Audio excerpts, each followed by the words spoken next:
Assalamualaikum warahmatullahi wabarakatuh. Kembali lagi bersama saya Muhammad Aris Akbar dari jurusan Teknik Elektro Angkatan 2018.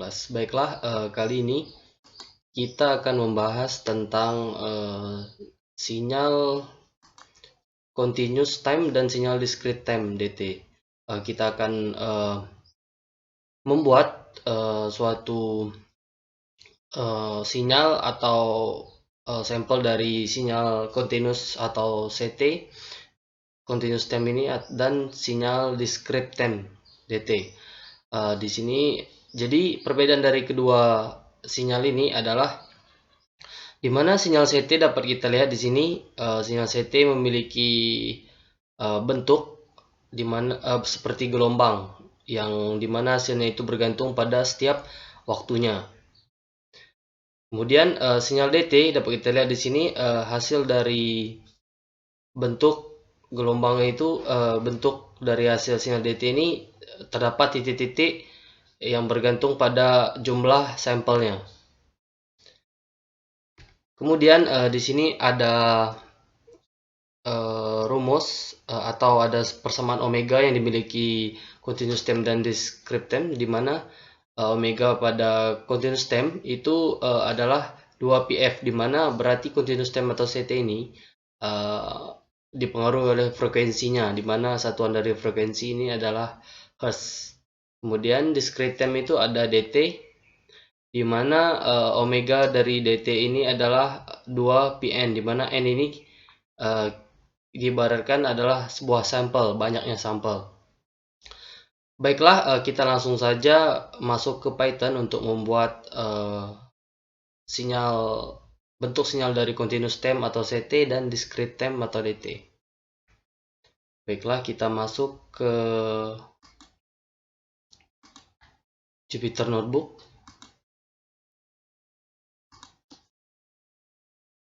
Nah, kali ini kita pertama-tama membuka Jupyter Notebook yang telah kita install. Di sini saya menggunakan Jupyter Notebook yang sudah berada pada menggunakan software Anaconda yang di dalamnya sudah terdapat beberapa paket software lainnya. Baiklah, langsung saja kita ke program Python-nya. Pertama kita harus menginstal beberapa library-nya. Di sini library NumPy. Kemudian kita install library matplotlib-nya. Import.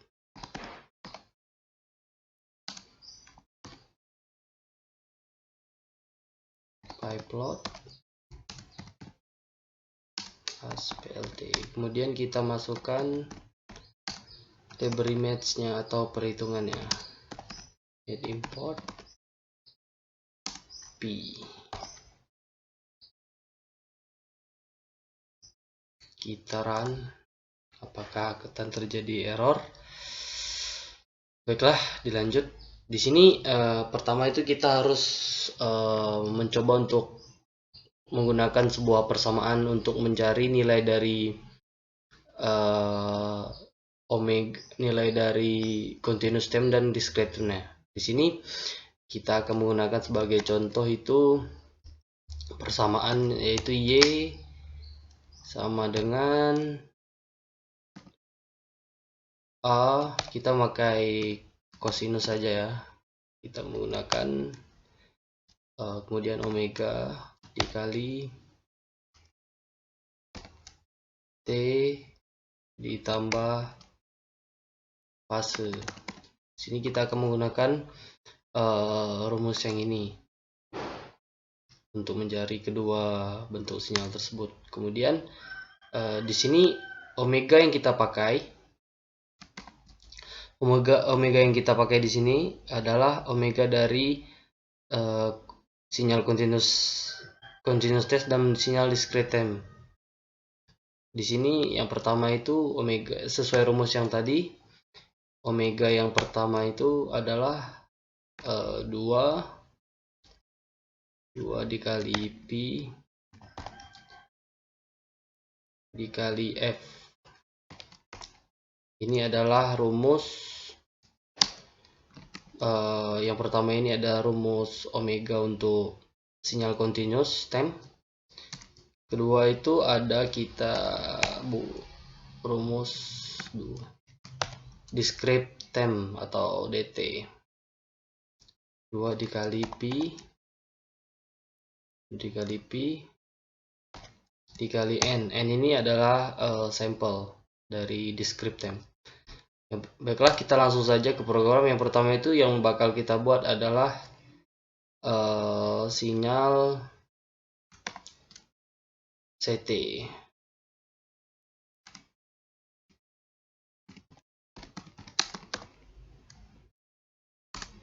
Nah, baiklah, kita langsung saja. Nilai A sini kita ibaratkan itu adalah 5. Kemudian F-nya itu kita buat 15. Kemudian T-nya NP kita masukkan line space. Range-nya itu kita buat dari min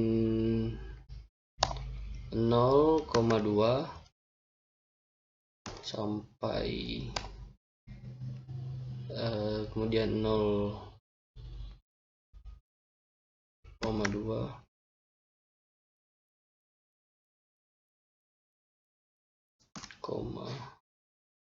rentang itu,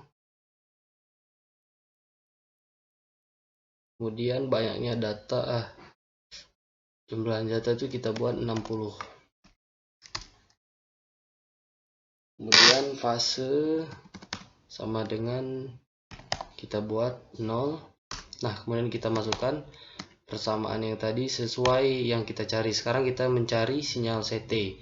Berarti kita menggunakan rumus A dikali NP cosinus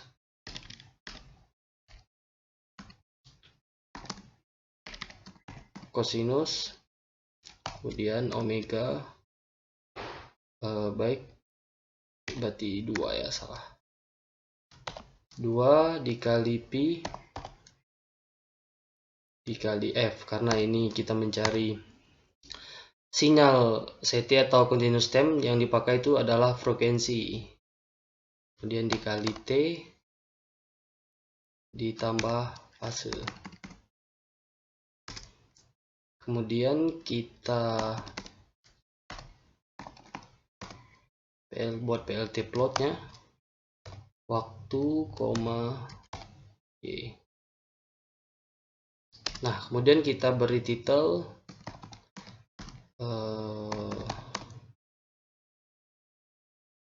untuk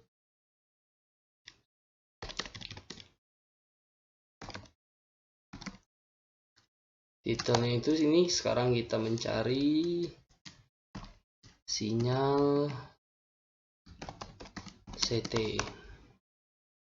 Kemudian kita beri label untuk X labelnya.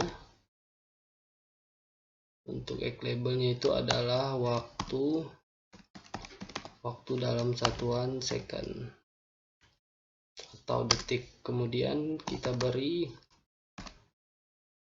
Y label itu adalah amplitudo. Kemudian kita tampilkan hasil dari program untuk sinyal continuous stem ya. Gitaran apakah berhasil? Nah, di sini ada beberapa kesalahan. Baik, kita lihat.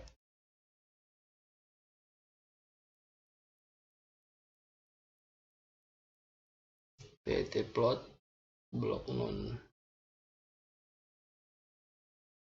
Di sini kita kurang memberi. Baik, di sini dapat kita lihat bentuk sinyalnya itu seperti ini. Coba kita ubah nilainya menjadi 10. Kemudian ini kita ubah jadi 1. Ini ubah jadi 1. Jadi 50. Kita run.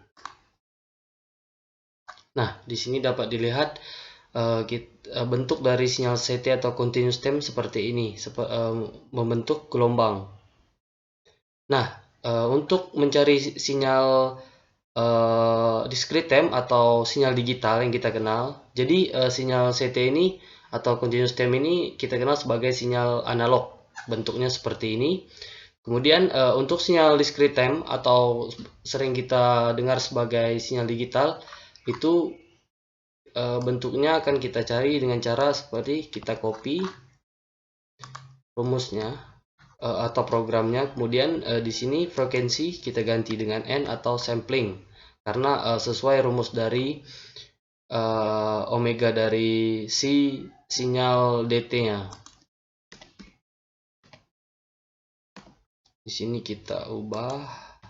Sebenarnya kalau tidak berubah pun tidak apa-apa, cuma kita sesuaikan saja 50 sinyal DT. Coba kita run. Di sini harus diingat kita ubah plotnya menjadi stem karena ini kita mencari sinyal digital atau discrete time. Nah, di sini dapat dilihat hasil dari sinyal DT-nya, di mana hasil dari sinyal DT ini atau sinyal digital itu terpacu oleh banyaknya sampel atau N yang ditandai dengan titik-titik ini. Dapat lihat perbedaan, ini hasil dari sinyal continuous time yang kita cari berbentuk gelombang dengan mempunyai waktu dan amplitudo. Kemudian sinyal DT itu kita lihat bentuknya titik-titik sesuai dengan banyaknya data yang kita masukkan di program. Oke. Baiklah, mungkin hanya itu yang dapat saya sampaikan. Terlebih kurang saya mohon maaf. Assalamualaikum warahmatullahi wabarakatuh.